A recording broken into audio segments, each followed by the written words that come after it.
ആദ്യമായി ഞാൻ എൻ്റെ തിരുക്കുമാരനും എൻ്റെ അമ്മയ്ക്കും ഞാൻ 1000 കോടി നന്ദി പറയുന്നു. എൻ്റെ പേര് ഓമന പ്രഭാകരൻ. ഞാൻ വരുന്നത് ഇടുക്കിയിൽ നിന്നും. ഞാനിവിടെ വരാനുള്ള സാഹചര്യം, എനിക്ക് ഒരു 10 വർഷം ആയി എനിക്ക് തലകറക്കമായിരുന്നു, ഈ ബാലൻസിൻ്റെ തലകറക്കം.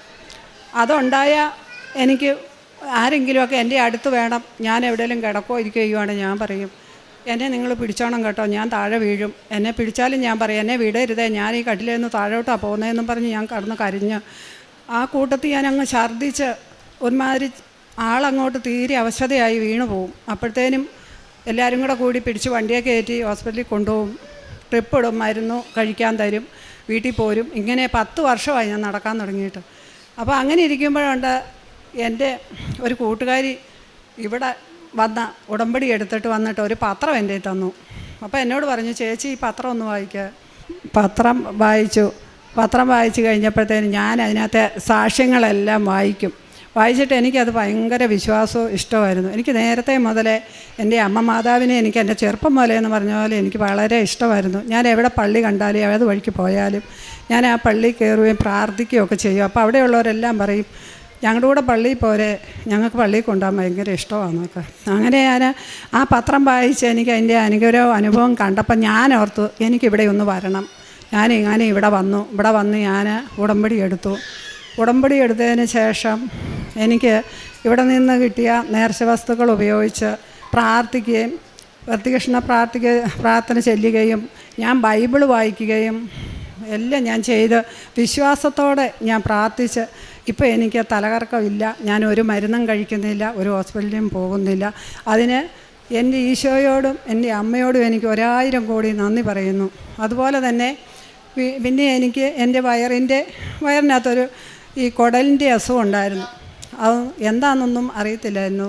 ഒരു 6-7 വർഷം മുമ്പ് എനിക്ക് ഓപ്പറേഷൻ ചെയ്തായിരുന്നു. പിത്താശയം എടുത്ത് കളഞ്ഞു. അത് കഴിഞ്ഞതിന് ശേഷം പിത്താശയം എടുത്ത് കളഞ്ഞതിന് ശേഷം എനിക്ക് ഒരു ഗ്യാസ് പോലെ ഉരുണ്ട് മഴിച്ച് കയറി വരും. എന്നും ഞാൻ ഹോസ്പിറ്റലിൽ ചെല്ലുമ്പോൾ ഡോക്ടറോട് പറയും, ഡോക്ടർ എൻ്റെ വയറിനകത്ത് ഇങ്ങനെ എന്തോ പ്രശ്നം പറഞ്ഞു. അത് ഡോക്ടർ പറയും ഗ്യാസാകി. അങ്ങനെ നടന്ന് ഈ കഴിഞ്ഞ വർഷം ഞാൻ ഇവിടെ വന്ന് ഉടമ്പടി എടുത്തതിന് ശേഷം ഞാൻ ഹോസ്പിറ്റലിൽ പോയി. എനിക്ക് ഭയങ്കര വേദനയും ഭയങ്കര തടിപ്പുമായിരുന്നു വയറിന് പുറമെ. അപ്പോൾ ഹോസ്പിറ്റലിൽ ചെന്ന് സ്കാൻ ചെയ്തു, ECG എല്ലാ ടെസ്റ്റും കഴിഞ്ഞപ്പോൾ ഡോക്ടർ പറഞ്ഞു ചേച്ചിക്ക് ഇവിടെ ഓപ്പറേഷൻ ചെയ്യാൻ പറ്റത്തില്ല, മെഡിക്കൽ കോളേജിന് പോകണം, കാർഡിയോളജി ഉള്ളിടത്തേ പോകാൻ പറ്റൂ എന്ന് പറഞ്ഞു. അപ്പോഴത്തേക്കും ഞാൻ തീരുമാനിച്ചു ഞാൻ അമ്മയെ വന്നറിഞ്ഞ ഒരു അമ്മയുടെ മകളാണ്. എൻ്റെ ഈശോയും അമ്മ എന്നെ കൈവിടുകയില്ലെന്ന് എനിക്ക് നല്ല വിശ്വാസമുണ്ട്. എൻ്റെ വയറ്റിൽ ഇനിയും കത്തി വെക്കാൻ ഞാൻ അനുവദിക്കില്ല. എൻ്റെ അമ്മ എന്നെ വിടുകയില്ല. ഞാൻ ആ വിശ്വാസത്തോടുകൂടി വേറൊരു ഡോക്ടറെ പോയി കണ്ടു. ഡോക്ടറെ കാണാൻ പോകുമ്പോൾ ഞാൻ എൻ്റെ ഉടമ്പടി വസ്തുക്കളും എൻ്റെ കയ്യിലുണ്ട്, എൻ്റെ അമ്മയുടെ കാശുരൂപവും ഉണ്ട്. ഞാനിതും കൊണ്ട് പ്രാർത്ഥിച്ച് ആ മുറിക്കകത്ത് കയറി. ഡോക്ടർ ഈ റിസൾട്ടെല്ലാം മേടിച്ച് നോക്കിയേച്ച് പറഞ്ഞു ഇത് ഭയങ്കര റിസ്ക് ആകട്ടോ ഇവിടെ ചെയ്യാൻ. പിന്നെ ഞാനൊന്ന് മൈക്ക് ഡോക്ടറെ കാണട്ടെ, എന്നിട്ട് നിങ്ങളെ വിളിക്കാം. എൻ്റെ മോൻ്റെ നമ്പരും മേടിച്ചു. അപ്പോൾ ഞാൻ അവിടെ നിന്ന് ഇറങ്ങിയപ്പോൾ ഞാൻ പ്രാർത്ഥിച്ചു, എൻ്റെ അമ്മേ എന്നെ വിളിപ്പിക്കല്ലേ, ഡോക്ടർ എന്നെ വിളിക്കരുത്, ഞാൻ എൻ്റെ ശരീരത്തിൽ കത്തി വെക്കാൻ അനുവദിക്കുകയില്ല. ഞാൻ എന്നിട്ട് അവിടെ നിന്ന് ഇറങ്ങിപ്പോന്നു. ഈ നിമിഷം ഇപ്പോൾ 1 വർഷം കഴിഞ്ഞു. ഡോക്ടർ ഇതുവരെ എന്നെ വിളിച്ചിട്ടില്ല, ഞാൻ ഇതിനു വേണ്ടി പോയിട്ടുമില്ല.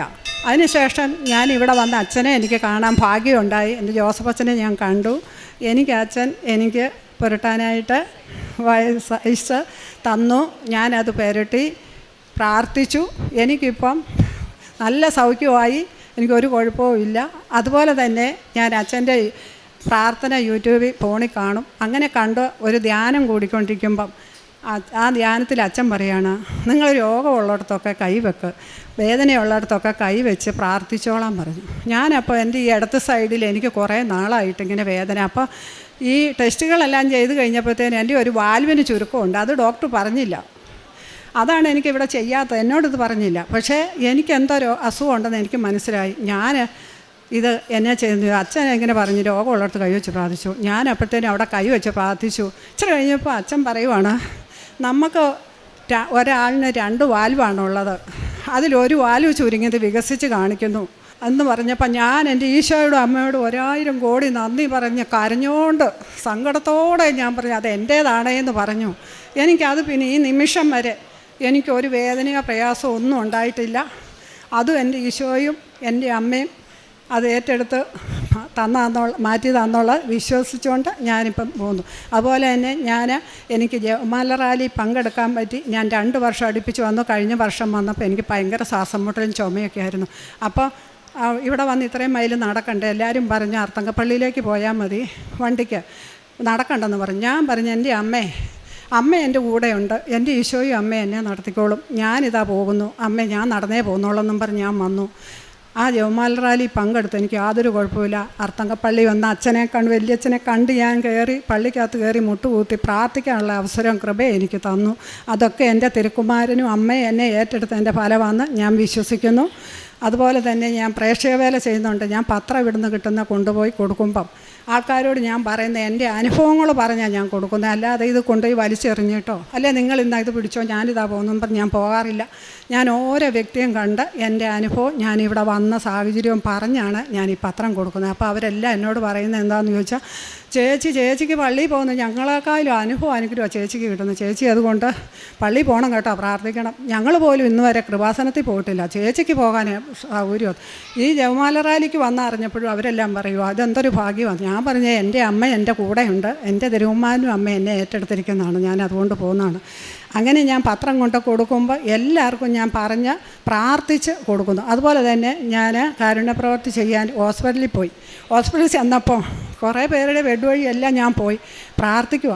അപ്പോൾ ഞാൻ തീരെ വയ്യാതെ കിടക്കുന്ന ആൾക്കാരുടെ നെറ്റിക്ക് അവരോട് ചോദിക്കും, എൻ്റെ കയ്യിൽ ഇങ്ങനെ ഉടമ്പടി വസ്തുക്കളുണ്ട്, ഞാൻ നെറ്റിക്ക് തൈലം പൂശി ഞാൻ കുരിശ് വരച്ച് പ്രാർത്ഥിക്കട്ടെ എന്ന് ചോദിക്കും. അപ്പോൾ അവർ പറയും പ്രാർത്ഥിച്ചോളാം.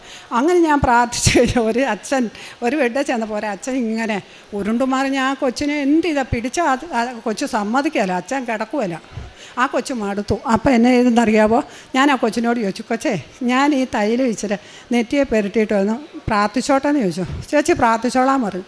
ഞാൻ ഈ കുരിശ് വരച്ച് വിശ്വാസ പ്രമാണം ചൊല്ലി ഞാൻ പ്രാർത്ഥിച്ചു. അത് കഴിഞ്ഞപ്പോൾ ആ കൊച്ചിനോട് ചോദിച്ചു, കൊച്ചേ എൻ്റെ കയ്യിൽ ഇച്ചിരി ഉപ്പുണ്ട്, ഞാൻ അത് കൂട്ടി ശകലം അച്ഛൻ്റെ നാക്കെ കൊടുക്കട്ടെ എന്ന് ചോദിച്ചു. കൊടുത്തോളാൻ പറഞ്ഞു.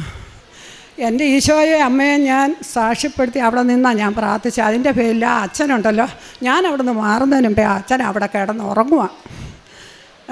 എന്തൊരത്ഭുതമാണെന്ന് എനിക്കറിയത്തില്ല. അതുപോലെ ഞാൻ എല്ലാവരും ക്യാൻസർ രോഗികളെയൊക്കെ കാണാം, എന്നെ പറ്റുന്ന പോലെയൊക്കെ ഞാൻ അവർക്ക് വേണ്ട സഹായങ്ങളും കാര്യങ്ങളും ചെയ്യുന്നു. മിക്കപ്പോഴും രോഗികളെ കാണാൻ ഇപ്പോഴാണേലും പോകുന്നുണ്ട്.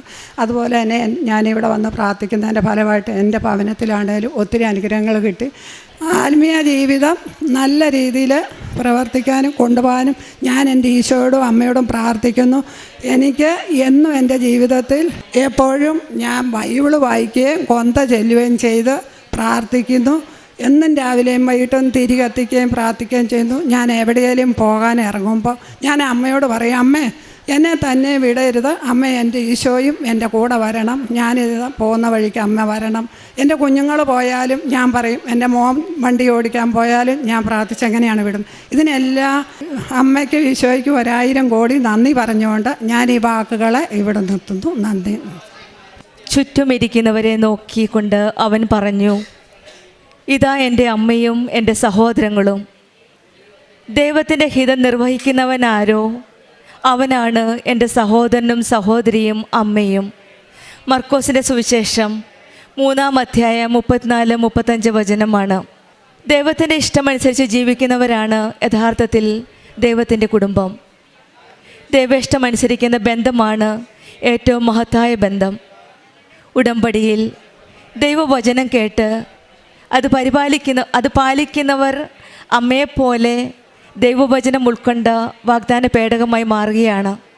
മരിയൻ ഉടമ്പടി നമ്മളെ നയിക്കുന്നത് ദൈവവചനത്തിൽ ഉറച്ചു വിശ്വസിച്ച് ജീവിതം മുന്നോട്ട് നയിക്കുവാനാണ്. പരിശുദ്ധ അമ്മ, ഇതാ കർത്താവിൻ്റെ ദാസി, നിൻ്റെ വചനം പോലെ എന്നിലാവട്ടെ എന്ന് പ്രാർത്ഥിച്ചത് പരിശുദ്ധ അമ്മയുടെ വഴിയിലൂടെ നമുക്കും ഈശോയുടെ കുടുംബത്തിലെ അംഗമാകാം. പരിശുദ്ധ അമ്മ നമ്മളെ കരം പിടിച്ച് ഈശോയിലേക്ക് നയിക്കുകയാണ്. ദൈവഹിതത്തിനനുസരിച്ച് ജീവിക്കുവാനാണ് നമ്മുടെ ഉടമ്പടി ജീവിതം നമ്മളെ ശക്തമാക്കുന്നത്. യേശുവിൻ്റെ അടുത്ത ബന്ധുക്കളാകാനായിട്ടാണ് ഉടമ്പടി ജീവിതം നമ്മളെ വ്യത്യസ്തമായ ഒരു ജീവിതത്തിലേക്ക്, ഒരു പുതിയ ആത്മീയ പദ്ധതിയിലേക്ക് നമ്മളെ വിളിക്കുന്നത്. ആ ദൈവഹിതമനുസരിച്ചുള്ള ജീവിതത്തിലേക്ക് നയിക്കുന്ന ഒരു ആത്മീയ വഴിയാണ്, ഒരു പുത്തൻ വഴിയാണ് ഇന്നിൻ്റെ വഴിയാണ് ഉടമ്പടി. വചനം ഉള്ളിൽ ഉൾക്കൊണ്ട് നമ്മൾ വാഗ്ദാന പേടകമായി ജീവിക്കുമ്പോഴാണ് നമ്മളും ഉടമ്പടി മക്കളായി ദൈവത്തിൻ്റെ കുടുംബത്തിൻ്റെ അംഗമായി ജീവിക്കാൻ സാധിക്കുന്നത്. നമുക്കും ദൈവത്തിൻ്റെ കുടുംബത്തിലെ അംഗമാകുമ്പോൾ നമുക്കിഷ്ടമുള്ളത് ചോദിക്കാം, അത് ലഭിക്കുക തന്നെ ചെയ്യും. അങ്ങനെയുള്ളൊരു വലിയ ദൈവാനുഭവത്തിൻ്റെ സാക്ഷ്യമാണ് ഈ മകൾ നമ്മളോട് സാക്ഷ്യപ്പെടുത്തിയത്. ഓമന പ്രഭാകരൻ ഉടമ്പടി ജീവിതത്തിൽ വിശ്വസ്തയോടെ നമ്മൾ ജീവിതം മുന്നോട്ട് നയിക്കുമ്പോഴാണ് നമ്മളും ദൈവത്തിൻ്റെ കുടുംബത്തിലെ ദൈവത്തിൻ്റെ സഹോദരനും സഹോദരിയും അമ്മയുമാകാൻ സാധിക്കുന്നത്. ഹിതത്തിനനുസരിച്ച് ജീവിക്കുവാൻ നമ്മളെല്ലാവരെയും ദൈവം അനുഗ്രഹിക്കട്ടെ എന്ന് പ്രാർത്ഥിച്ചുകൊണ്ടും ഓമന പ്രഭാകരന് കിട്ടിയ ഈ വലിയ രോഗസൗഖ്യത്തിനും ഈ മകൾ പറഞ്ഞ വേറൊരു കാര്യമാണ് ഉടമ്പടി വസ്തുക്കളുടെ പ്രയോഗം. ഹോസ്പിറ്റലായാലും എവിടെയായാലും ധൈര്യത്തോടെ ഈശോയുടെ അമ്മയെ കാര്യങ്ങൾ പറയുവാനും പ്രത്യക്ഷീകരണത്തിൻ്റെ സാക്ഷിയായിട്ട് മറ്റുള്ളവരോട് ഷെയർ ചെയ്യാനും ഈ സഹോദരിക്ക് മടിയില്ല. ഹോസ്പിറ്റലിൽ പോയി മറ്റുള്ളവർക്ക് പ്രാർത്ഥിച്ചപ്പോൾ അവരുടെ അനുവാദത്തോടു കൂടി ഉടമ്പടി വസ്തുക്കൾ ഉപയോഗിച്ചപ്പോൾ അവരുടെ ജീവിതത്തിൽ പുതിയൊരു വിശ്വാസത്തിൻ്റെ വഴിയാണ് തുറന്നു കൊടുത്തത്. നമ്മൾ ഓരോരുത്തരും ഓരോ പത്രം കൊടുക്കുമ്പോഴും കൃപാസന പത്രം കൊടുക്കുമ്പോഴും പ്രാർത്ഥിച്ച് വിശ്വാസത്തോടെ നമ്മൾക്ക് മറ്റുള്ളവരുടെ വിശ്വാസത്തിൻ്റെ ആ ദീപം വീണ്ടും തെളിക്കുവാനായിട്ട് അവരെ സഹായിക്കാൻ സാധിക്കട്ടെ എന്ന് നമുക്ക് പ്രാർത്ഥിക്കാം. ഓമന പ്രഭാകരന് കുടുംബത്തിന് ലഭിച്ച രോഗസൗഖ്യത്തിനും മകന് കിട്ടിയ ജോലിക്കും 11 വർഷമായി KSRTCയിൽ അപ്ലൈ ചെയ്തിരുന്നു. പക്ഷെങ്കിൽ ഉടമ്പടി എടുത്ത ഉടനടി ഈശോ അനുഗ്രഹം കൊടുക്കുകയായിരുന്നു. രോഗസൗഖ്യത്തിനും ജോലിക്കും മറ്റെല്ലാ അനുഗ്രഹങ്ങൾക്കും നമുക്ക് കരങ്ങളടിച്ച് ദൈവത്തെ മഹത്വപ്പെടുത്താം. യേശുവേ നന്ദി, യേശുവേ സ്തുതി, ആവേ മരിയ. അത്യപൂർവ ദൈവാനുഭവങ്ങൾ ഇനി നിങ്ങൾക്കും സ്വന്തം. ഈ യൂട്യൂബ് ചാനൽ ഇതുവരെ സബ്സ്ക്രൈബ് ചെയ്തിട്ടില്ലെങ്കിൽ ഇപ്പോൾ തന്നെ സബ്സ്ക്രൈബ് ചെയ്യുക. ഈ വീഡിയോ ഇപ്പോൾ തന്നെ നിങ്ങളുടെ സുഹൃത്തുക്കൾക്ക് ഷെയർ ചെയ്തുകൊണ്ട് കർത്താവിൻ്റെ പ്രേക്ഷിതരാകുക.